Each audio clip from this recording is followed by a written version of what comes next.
So there is work which had been going on to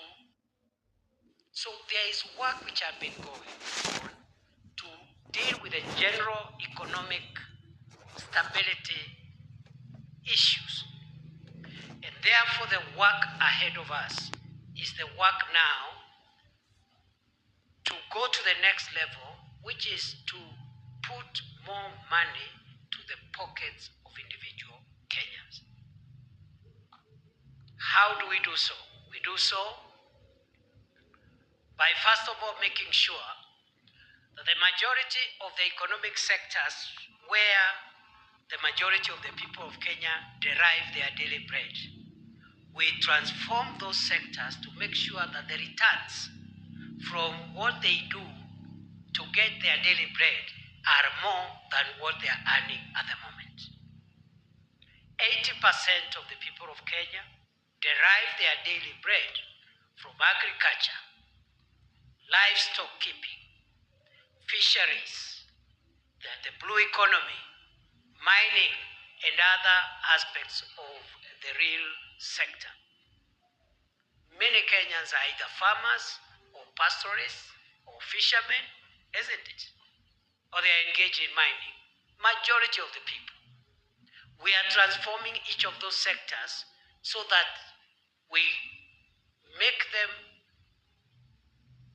it possible for those sectors to generate more money to households and to individual farmers, livestock keepers, fisherfolk, and so forth and so on.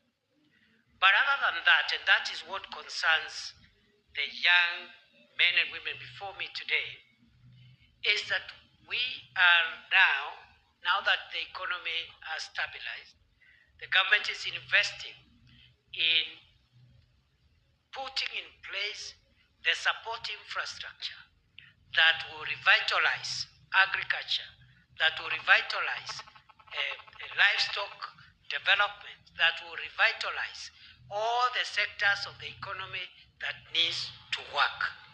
So we are investing in infrastructure, roads, electricity, ICT connectivity. We are investing in building county aggregation and industrial parks in every county, one per county. We are investing in building modern markets where small-scale traders, the mamambogas, the people who do their businesses in the rural areas across Kenya, they stop selling their wares, they stop trading under the sun. They can be able to trade in a decent place. So we are building 400 markets across Kenya. 250 of them right now are already under construction. You'll be seeing us in government, led by the president, either inspecting ongoing works or commissioning complete works in the next few weeks, in the next few months. Because of the way the economy was 2 years ago, the country did not have a way to deal with some of the infrastructure projects that had stalled. Now that we have addressed the macroeconomic variables and we have stabilized the economy, we are going to revive, construct and complete all stalled road projects across the country. We have money now to increase connectivity, electricity connectivity by 1 million households in the next 20 months. And the works, that last mile connectivity is ongoing. We were here the other day with His Excellency the President to launch some of those projects. And they are happening across Kenya. Therefore, there are opportunities, and there are even more opportunities for graduates in the space of technical technical and vocational skills. The country needs you to support our road construction projects, our electricity connectivity project, our ICT connectivity projects. We are building 1,450 ICT hubs, bigger than the Kithure lab here, which I have seen doing wonders. And on the lab, I have said I am going to multiply the number of computers.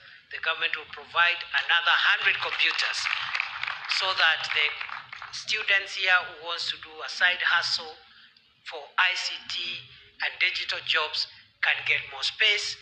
The community around here, young people, instead of staying in marketplaces doing nothing and you're educated, you can use that lab, go online, look for a digital job and earn some money instead of staying at the market waiting for someone to give you 100 shillings so that you can heckle their opponent. We must transform our young people to a resource for the country, which they are. And for us to do so, we must provide opportunity. And therefore, what we have done, as the minister has said, the education minister, the PS, first of all, we have adjusted the curriculum for vocational and technical training to align it to the needs of industry, so that when you graduate, there is work, there are people who need your skill. Because we have had a curriculum which was just teaching concepts and formulae and principles, but when you graduate, you have the certificate, but nobody needs your skill. So we have revised our curriculum now. That's what the minister at the PS was calling the competency-based education and training curriculum for TVETs. Some of the opportunities we are getting for young people, especially under the labor mobility program, are in areas which we must develop quick courses, short courses, 2-3 weeks, and then you have a skill, you have a certificate that helps you get a job locally and abroad. So we are adjusting the curriculum.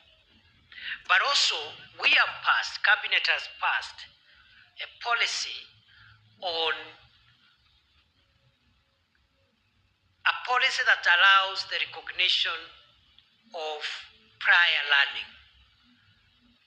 There are many skilled people, crafts people. They can actually put together a table, but they don't have any carpentry qualification. They have some knowledge given by God, some talent. Some have knowledge even in very sophisticated things like automotive engineering. They can repair a car, they can repair a machine. They've never gone to any school. So right now, it is possible for such people to come here at Ollessos National Polytechnic or another TTI offering the course for a very short period, because they already have the knowledge, but they have no papers. So when there are job opportunities, they can't apply because they have no certificate. So they come for a very short period of time, they get their certification, and through what we call recognition of prior learning. The third thing we've done, and again, both the minister and the PS talked about it, the government, I think just 2 weeks ago, the cabinet passed what we call the dual training policy. The dual training policy requires now institutions, including this institution, when they train you, they don't just give you theoretical information and a certificate and then you go looking for a job after that. Some of the training will happen here, but part of the training will be practical training around in an actual workplace where what you're studying is relevant. You go there for industrial attachment. When you finish, you go there for post-training internship, and eventually many of you will be absorbed to work in those projects. So it is now the policy of the government of Kenya that we will not allow TVETs and institutions within the TVET and vocational training to train theoretical graduates. You must have some experience, practical hands-on experience as part of your requirements before you graduate. And it is the business of government now to look for opportunities where you get that experience. We have 8 or 9 places where those attachments are going to be done. I have said, for example, that we are building ICT hubs for 1,450 hubs across Kenya. Those who are in that sector, ICT sector, those will be places for the dual, where the dual training program will be run through. But also, all government of Kenya projects. A road is being constructed, a hostel is being constructed, some hospital is being constructed. They are now going to be training grounds for practical skills for TVET students before they graduate, and even places for internship for TVET graduates before they get permanent jobs. So that is what the government is doing. The markets I talked about, all those are training places. The county aggregation and industrial parks we are building. The special economic zones we are building. We're building one in Eldoret, one in Busia, one in Muranga, one in Nakuru, and one in Kwale. Special economic zones. So we have a lot of projects, even in electricity connectivity. I've already told you, we are rolling out a new program, last mile connectivity, to connect an additional 1 million households in Kenya who now are in darkness. We will light up 1 million new households in the next 20 months. So those projects will require internships, industrial attachment for our students. We are also engaging the county government so that also in their projects they provide that opportunity for both students and graduates of TVET. So, graduates, you are looking at the Deputy President here today and wondering, please, Mr. Deputy President, are you assuring me that I have an opportunity? Are you just saying that it is going to be okay? I want to confirm it is going to be okay. We take youth empowerment and creation of jobs and opportunity for young people so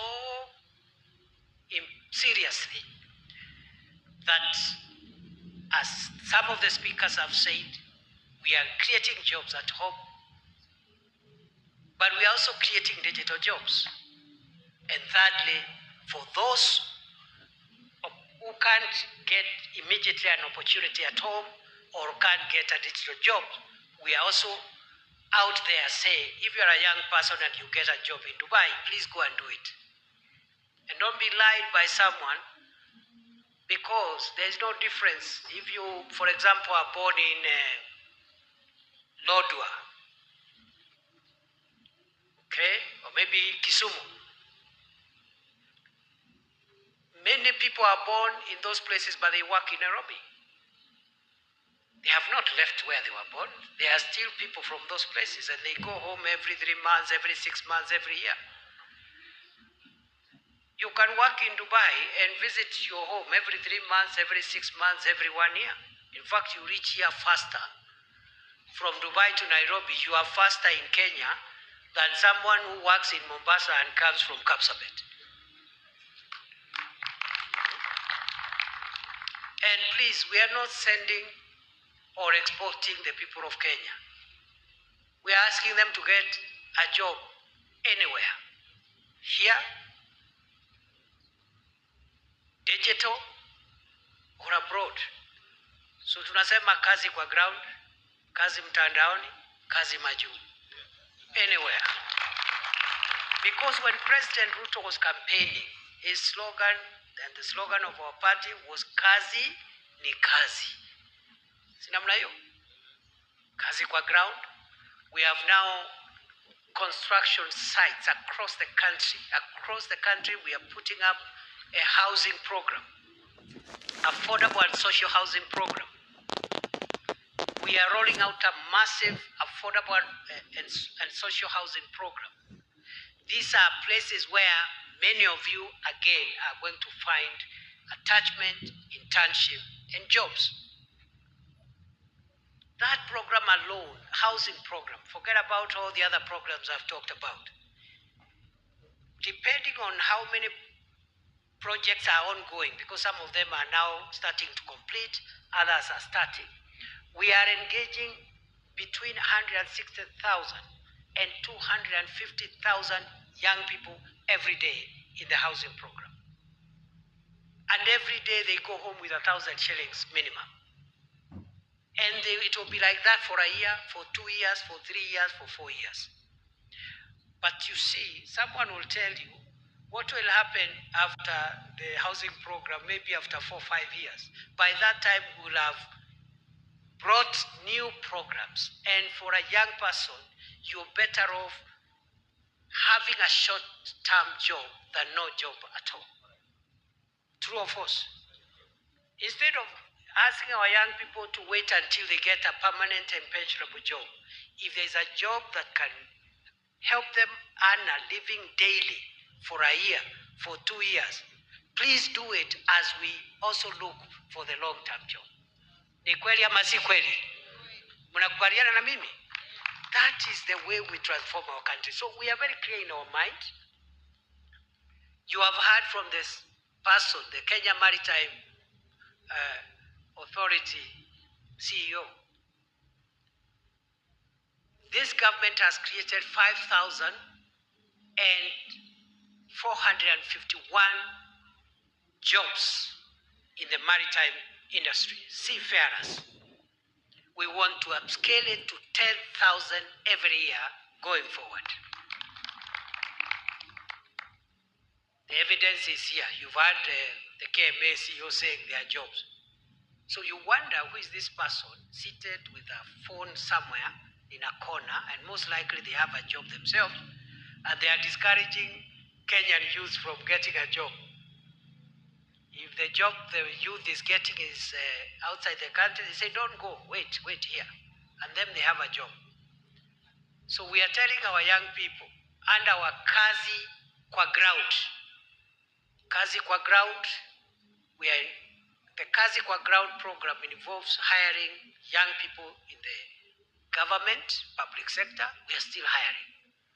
It involves helping the private sector to create more jobs. We are doing that because now, again, the economy has stabilized. Interest rates are coming down. Many businesses will now going forward access credit a little more than before. They'll employ a few more Kenyans. So hiyo yote ni kazi kwa ground.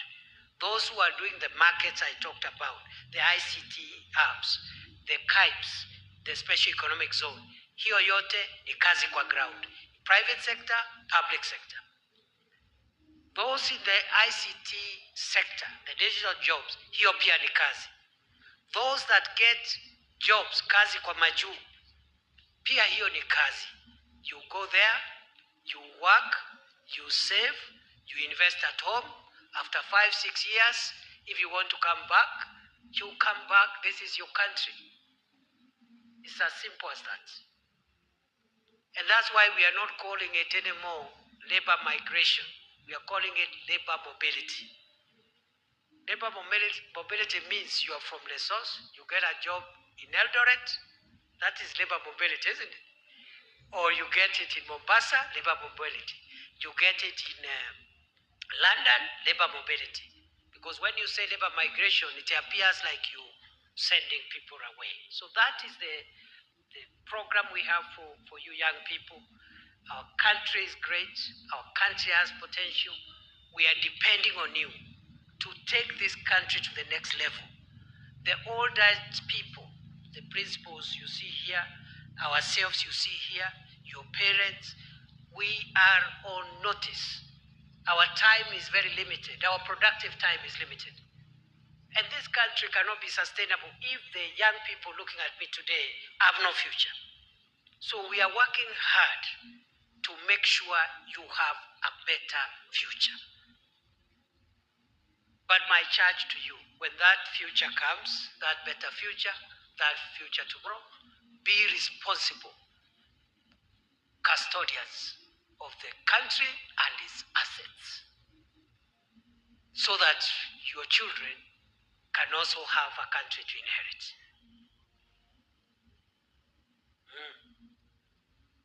I know many young people, they complain about corruption, they complain about I don't know what, but they themselves are just waiting for an opportunity to be corrupt. Yes? So we must condemn intergenerational corruption.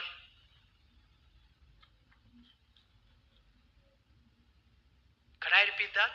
We must condemn intergenerational corruption. Corruption by the old people is corruption and it is bad. But also future corruption is bad because it will destroy our country tomorrow. So be ethical people. Many people will tell you it is possible to be upright and ethical and still make it. Many people that I know. Yeah? But a few crooked fellows will tell you, oh, you have to take shortcuts. Oh, if you don't take shortcuts, this country is rotten, this country, and it's just a few people somewhere. I know millions, thousands of Kenyans, good people, upright people. They wake up every day, they work hard to put food on the table, they don't steal no money, they don't do anything, they just work hard. And God has blessed them and they have succeeded. That is what I want to ask of you. We will be there to mentor you, to support you, to motivate you. But also, it takes two to tango. You must allow to be mentored. We could be offering mentorship, but one of the things that is worrying the country generally now is our moral situation as a country, as a nation. And I say so because I'm talking to young people. You are more powerful than your parents. You are more powerful than us because you have more knowledge than our generation. Because of technology, you have better exposure that we didn't have when we were young. So you have greater potential than all of us. But you must allow to be mentored because there are things that are not taught in Ollessos National Polytechnic. They are not taught in any university. They are not in the curriculum of any education institution. They are taught in curriculum in a school called the School of Life.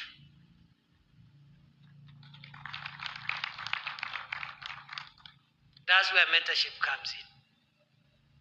Even these MPs you are seeing here, first-time MPs, you can see many of them are very good leaders. And one of the reasons why we invite them to go with us is so that they can also pick one or two things from older politicians like myself and others. So that they don't make, because some things are not, it's not enough that you're an MP. It's not enough that you're a deputy president. It's not enough that you're a PS. There's another curriculum, and it continues for the entire lifetime. It's called the School of Life. So please allow to be mentored, to be helped. Allow suggestions. I say that because I served as the country's security minister the last 2 years. And we had some challenges, especially in our engagement with young people who had very legitimate concerns about how we run government, about corruption, and so forth. But other than the legitimacy of the issues, we are also concerned on how we can change our way of engaging as a country, young people and older people, people in government, people out of government, without violence, hatred, division, and destroying the economy. There must be ways of engaging and telling us the truth without doing those things, without violence, without hatred, without division, and without destroying the economy. And so, we will continue with this conversation. We have a lot of hope in you, young people. We treasure you, we value you. But what I noticed is that some of them who were appearing on the media, they were saying, there's nothing these people can tell us. We know everything. There's nothing we don't know. So it is not possible that you know everything and you can't be told anything, and you are the only one who can tell us everything. It's not possible. It's not true. That old mama, that old mzee who has sacrificed his earnings to pay fees here, struggling, may not have gone to school like you. Doesn't have any certificate. But that person can give you a word that can help you sustain your very powerful qualifications into the future. Let's not be a generation of know-it-all. You know everything. There's nothing I can be told. But I can tell you everything because I have internet and I have Googled. Everything is on Google. Much of that information there is not verified in that Google thing. And number two, there is a school of life, and that curriculum is oral. Like now I'm delivering part of that curriculum now.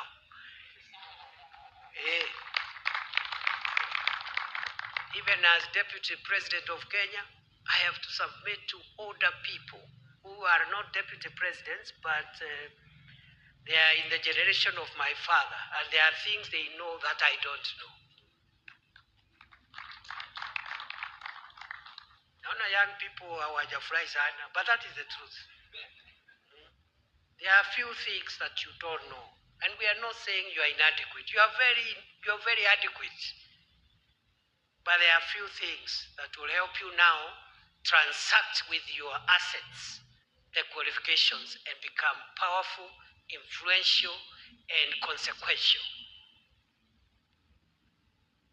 What is the use of having a very, very brilliant electrical engineer who is struggling with suicidal thoughts and want to take away their lives? You would rather not have the qualifications, isn't it? Yeah, there are happier people who have no qualifications.